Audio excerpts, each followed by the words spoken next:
അങ്ങനെ യൂനുസ് നബി അലൈഹി സ്വലാത്തു വസ്സലാം തുറമുഖത്തെത്തി. കപ്പലിൽ അങ്കൂരമിടുന്ന തുറമുഖം ധാരാളം കേട്ട സംഭവമാണ്, പക്ഷെ ഒന്നുകൂടി നിങ്ങൾ കേൾക്കുക. അങ്ങനെ യൂനുസ് നബി അലൈഹി സ്വലാത്തു വസ്സലാം കപ്പലിലോട്ട് കയറാൻ തീരുമാനിച്ചു. അള്ളാഹു ഏൽപ്പിച്ച ഒരു ദൗത്യത്തിൽ നിന്ന് അള്ളാഹുവിന്റെ കൽപ്പനയില്ലാതെ ഒരു പ്രവാചകൻ മാറൽ അവരെ സംബന്ധിച്ചിടത്തോളം പാടില്ലാത്തതാണ്. പാടില്ലാത്ത ഒരു കാര്യം ചെയ്ത യൂനുസ് നബി കപ്പലിൽ കയറി. പായ്ക്കപ്പൽ തിരമാലകളെ കീറിമുറിച്ച് കടലിന്റെ നടുവിലൂടെ, അലമാലകളുടെ നടുവിലൂടെ കപ്പൽ മുന്നോട്ട് പോകാൻ തുടങ്ങി. കപ്പൽ ഒത്ത മധ്യത്തിലെത്തി. മാനത്ത് കാറുകൾ ഒരുമിച്ച് കൂടി. പടിഞ്ഞാറൻ ചക്രവാളത്തിൽ പാളികൾക്ക് നിറം മാറിയതുപോലെ എവിടെ നിന്നൊക്കെ ഒരു ഹുങ്കാര ശബ്ദം. തിമിർത്ത് പെയ്യുന്ന മഴ, കാറ്റും കോളും ആഞ്ഞടിക്കാൻ തുടങ്ങി. കപ്പല് കാറ്റിലും കോളിലും പെട്ട് കപ്പല് കിടന്ന് ചാഞ്ചാടാൻ തുടങ്ങി. കപ്പിത്താൻ അന്നത്തെ ശൈഥില്യത്തിന്റെ ചിന്ത വിളിച്ചു പറഞ്ഞു, പാപിയായ ഏതോ ഒരു മനുഷ്യൻ ഈ കപ്പലിൽ കയറിയിട്ടുണ്ട്, അതുകൊണ്ട് കടലമ്മ കോപിക്കുകയാണ്. ഈ കപ്പലിലുള്ള പാപിയെ എടുത്ത് വെളിയിലെറിഞ്ഞാൽ ബാക്കി എല്ലാവരും രക്ഷപ്പെടും. ആരാണ് പാപി എന്നറിയണം. ആരാണ് പാപി എന്നറിയാം. കപ്പലിലുള്ള ഒരാളെ എടുത്ത് വെളിയിലെറിഞ്ഞാൽ ബാക്കി എല്ലാവരും രക്ഷപ്പെടും. അതാണല്ലോ നല്ലത്. ഈ ഇന്ത്യക്കാരുടെ കൗടില്യം പറയുമ്പോൾ കേരളക്കാരെന്ന് പറഞ്ഞാൽ ഭയങ്കര ബുദ്ധിമാന്മാരാന്നാ പറയുന്നത്. കുരുട്ടുബുദ്ധി. ഗൾഫിൽ പോയി അറബീനെ വാറ്റുകാരുണ്ടാക്കാൻ പോലും പഠിപ്പിച്ച ആളുകളാണ് മലയാളികൾ. പാവം അറബിക്ക് അതറിഞ്ഞുകൂടാന്ന്. അവന് ഇംഗ്ലണ്ടിന്റെ സാധനം ഈ സ്വന്തം വാറ്റുകാരുണ്ടാക്കാൻ അറബിയെ പഠിപ്പിച്ച് കുടിപ്പിച്ചു കൊടുത്ത് മലയാളിയാണ്, അല്ലേ? അല്ലാതെ പറയാൻ പറ്റുമോ? അപ്പൊ ഈ മലയാളിയുടെ കുതന്ത്രം പറയുമ്പോൾ പണ്ടൊരു കഥ പറഞ്ഞു കേട്ടിട്ടുണ്ട്. വിമാനം വരികയാണ്, ഒരു സാങ്കല്പിക കഥ. അപ്പൊ അറ്റ്ലാന്റിക് മഹാസമുദ്രത്തിന്റെ മുകളിലെത്തിയപ്പോൾ വൈമാനികൻ പറഞ്ഞു, ഇതിൽ 3 പേര് ഓവർലോഡാണ്, അതുകൊണ്ട് ഈ വിമാനം തകർന്ന് എല്ലാവരും മരിക്കും, അതുകൊണ്ട് 3 പേരെടുത്ത് വെളിയിൽ ചാടും. അപ്പൊ ഈ വിഷയം വിവാദമാവൂല. അതുകൊണ്ട് ഈ തന്റെ നാടിന്റെ യശസ് കാക്കാൻ വേണ്ടി ആദ്യം അവിടെ ഇരുന്നത് ഒരു അമേരിക്കക്കാരനാണ്. അവൻ ജയ് എബ്രഹാം ലിങ്കൺ എന്ന് പറഞ്ഞെടുത്ത് അവൻ താഴോട്ടിയാണ്. രണ്ടാമത് അമേരിക്കക്കാരൻ ചാടിയ പിന്നെ തൊട്ടടുത്തേക്കും റഷ്യക്കാരനാണ്. നാളെ എന്റെ നാടിനെ കുറിച്ച് ആളുകൾ വീരാഭിമാനത്തോടെ പറയണ്ടേ, ജയ് ലെനിൻ എന്ന് പറഞ്ഞ അയാളും എടുത്ത് താഴെച്ചാടി. പിന്നെ മൂന്നാമതുള്ളൊരു ഇന്ത്യക്കാരനാണ്, പോരാത്തതിന് മലയാളി.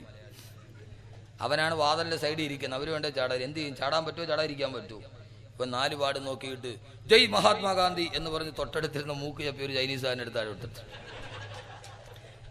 എന്ന് പറഞ്ഞാൽ കപ്പല് നിറച്ച ആളുകളാണ്. ഒരാള് വെളിയിൽ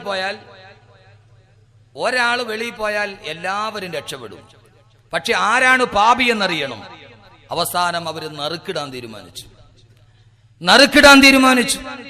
ഈ നറുക്ക് പണ്ട് മുതലേയുണ്ട്. ഒരു മന്ത്രിസ്ഥാനത്തിന് വേണ്ടി നറുക്കിട്ട വിവാദമൊന്നും നമ്മൾ മറന്നിട്ടില്ല. അള്ളാഹുവിന്റെ ഖുർആൻ പറയുകയാണ്, അവിടെ നറുക്കെടുപ്പ് നടന്നു. എല്ലാവരുടെയും പേരെഴുതിയിട്ട് നറുക്കിട്ടപ്പോൾ കിട്ടിയ പേരാരെന്നറിയോ? ബഹുമാനപ്പെട്ട യൂനുസ് ബിൻ നൂൻ. യൂനുസ് നബി അലൈഹി സ്വലാത്തു വസ്സലാമിന്റെ പേരാണ് വീണത്. യൂനുസ് നബി പറഞ്ഞു, ഞാൻ പാപിയല്ല. ആരും എന്നെ വലിച്ചെറിയരുത്, ഒന്നുകൂടി നറുക്കിടണം. രണ്ടാമത് നറുക്കിട്ടു. രണ്ടാമത് വന്ന പേര് യൂനുസ് നബി അലൈഹി സ്വലാത്തു വസ്സലാമിന്റെ പേരാണ്. മൂന്നാമത് നറുക്കിട്ടു. മൂന്നാമത് വന്ന പേരും യൂനുസ് നബി അലൈഹി സ്വലാത്തു വസ്സലാമിന്റെ പേരാണ്. എല്ലാവരും കൂടി 2 കൈയിലും 2 കാലിലും തേക്കി കരയിലേക്ക് തിരമാലകളുടെ ആരവങ്ങൾ തലതല്ലി തിരിച്ചു പോകുന്ന പ്രക്ഷുബ്ധമായ കടലിലേക്ക് യൂനുസ് നബിയെ വലിച്ചെറിയുകയാണ്. കടലിന്റെ മുമ്പിലൂടെ കപ്പൽ മുന്നോട്ട് നീങ്ങി. യൂനുസ് നബി അലൈഹി സ്വലാത്തു വസ്സലാം, നമ്മുടെ യൂനുസ് നബി അലൈഹി സ്വലാത്തു വസ്സലാം ആരാരും കടന്നു വരാത്ത, ഉച്ചത്തിലൊന്ന് നിലവിളിച്ചാൽ ഒരു മനുഷ്യൻ പോലും കേൾക്കാത്ത നടുക്കടലിന്റെ മധ്യത്തിൽ കിടന്ന് തള്ളിച്ചാടുകയാണ്. ആരാണ് സഹായിക്കാനുള്ളത്? നിലവിളിച്ചാൽ നിലവിളി കേൾക്കുമോ? ആരെങ്കിലും സഹായിക്കാനുണ്ടോ? തിരമാലകളുടെ മുകളിലൂടെ യൂനുസ് നബി തത്തിക്കളിക്കുമ്പോ അതാ ഒരു നീലത്തിമിംഗലം പാഞ്ഞു വരുന്നു. ആ നീലത്തിമിംഗലം വായ് പിളർത്തി യൂനുസ് നബി അലൈഹി സ്വലാത്തു വസ്സലാം തിമിംഗലത്തിന്റെ വായിലേക്ക് പോവുകയാണ്. തിമിംഗലത്തിന്റെ ഉദരത്തിലാണ്. ആ തിമിംഗലമാണെങ്കിലോ മഹാസമുദ്രത്തിന്റെ അടിത്തട്ടിലേക്ക് ഊളിയിട്ടിറങ്ങി പോകുന്നു. എന്റെ ശബ്ദം കേൾക്കാൻ ചുറ്റും മൂലയിൽ തടിച്ചുകൂടിയ അള്ളാനെ കുറിച്ച് പറയുന്ന സദസ്, നമ്മുടെ ഉടമയെ കുറിച്ച് പറയുന്ന സദസ്, മനസ്സിലേറെങ്കിലും സംശയമുണ്ടെങ്കിൽ പൊന്നു സഹോദരങ്ങളെ, ഇപ്പോൾ യൂനുസ് നബി എവിടെയാ? ആരും കടന്നു വരാതെ പാരാവാരം പോലെ പരന്നെടുക്കുന്ന തിരമാലകളെ കരയിലേക്ക് തലതല്ലി തിരിച്ചു പോകുന്ന ആഴിക്കടലിന്റെ ഒത്ത മധ്യത്തിൽ നേരെ ആഴാങ്കടലിൻ്റെതാണ്. തിമിംഗലത്തിന്റെ വയറ്റിനുള്ളിൽ കിടക്കുകയാണ്. കിടക്കുകയാ. ആരാ സഹായിക്കാനുള്ളത്? രക്ഷപ്പെടാൻ കഴിയുമോ? രക്ഷപ്പെടാൻ കഴിയുമെന്ന നേരിയൊരു പ്രത്യാശ പോലുമില്ല. അത്രയും വലിയ അപകടത്തിൽ കിടക്കുകയാണ്. കടലിന്റെ അടിത്തട്ടിലെ തിമിംഗലത്തിന്റെ വയറ്റിൽ കിടന്ന് യൂനുസ് നബി ചെയ്തതെന്താ? അള്ളാന്റെ ഖുർആൻ തന്നെ പറയുന്നത് കേൾക്കുക. അള്ളാഹു തന്നെ പറയുന്നത് കേൾക്കുക. വദന്നൂനി ഇദ്ഹബ മുഗാളിബാ ഫലന്ന അല്ലൻ നഖ്ദിറ അലൈഹി ഫനാദാ ഫിൽ ളുലുമാത് അല്ലാ ഇലാഹ ഇല്ലാ അൻത സുബ്ഹാനക ഇന്നി കുന്തു മിനൽ ളാലിമീൻ. തനിക്കിവിടെ നിന്ന് രക്ഷപ്പെടാൻ കഴിയില്ലെന്ന് യൂനുസ് നബിക്ക് ഉറപ്പായപ്പോ ആഴിക്കടലിന്റെ അഗാധമായ ഗർത്തത്തിൽ കിടക്കുന്ന നീലത്തിമിംഗലത്തിന്റെ വയറ്റിലിരുന്നിട്ട് യൂനുസ് നബി പറയാൻ തുടങ്ങി, ദിക്റ് ചെല്ലാൻ തുടങ്ങി. ലാ ഇലാഹ ഇല്ലാ അൻത സുബ്ഹാനക ഇന്നി കുന്തു മിനൽ ളാലിമീൻ.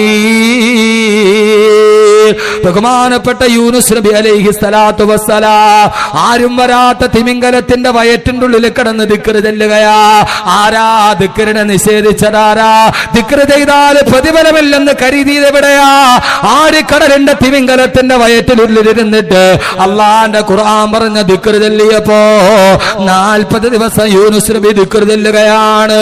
അവസാനം 40ാമത്തെ ദിവസം എത്തുമ്പോ അള്ള പറഞ്ഞു, തിമിംഗലമേ ജലോപരിതലത്തിലേക്ക് തിരിച്ചു വരിക. ആ തിമിംഗലം ആരുടെയോ ആജ്ഞ കിട്ടിയതുപോലെ സമുദ്രത്തിന്റെ തീരത്തേക്ക് തിരിച്ചു വന്നു.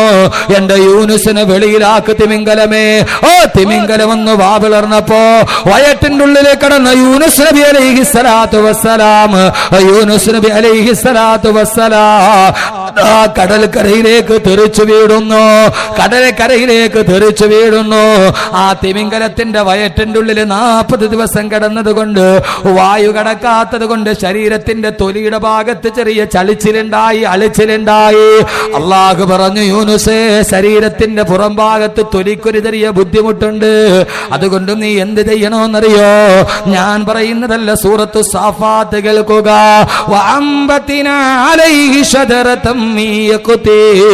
അള്ളാഹു കടൽക്കരയിൽ ഒരു ചെറിയ സസ്യത്തെ മുളപ്പിച്ചു കൊടുത്തു. ആ സസ്യത്തിന്റെ ഇലയെടുത്തിട്ടൊന്ന് സ്പർശിച്ചു കഴിഞ്ഞപ്പോ യൂനുസ് നബി അലൈഹി സ്വലാത്തു വസ്സലാമിന്റെ എല്ലാ ബുദ്ധിമുട്ടുകളും മാറിപ്പോയെന്ന് അള്ളാന്റെ വിശുദ്ധ ഖുർആൻ. എന്റെ പ്രിയപ്പെട്ട സഹോദരാ, എന്റെ പ്രിയപ്പെട്ട സഹോദരാ, അല്ലാഹു സുബ്ഹാനഹു വ തആല നമുക്ക് പ്രത്യാശ നൽകുകയാ. അവൻ നമുക്ക് തൗഹീദ് പഠിപ്പിച്ചു തരികയാ. അങ്കലത്തിന്റെ വയറ്റുള്ളിൽ പെട്ടപ്പോ ഇനി രക്ഷപ്പെടില്ല എന്ന് നിരാശയെങ്ങാനും കടന്നു വന്ന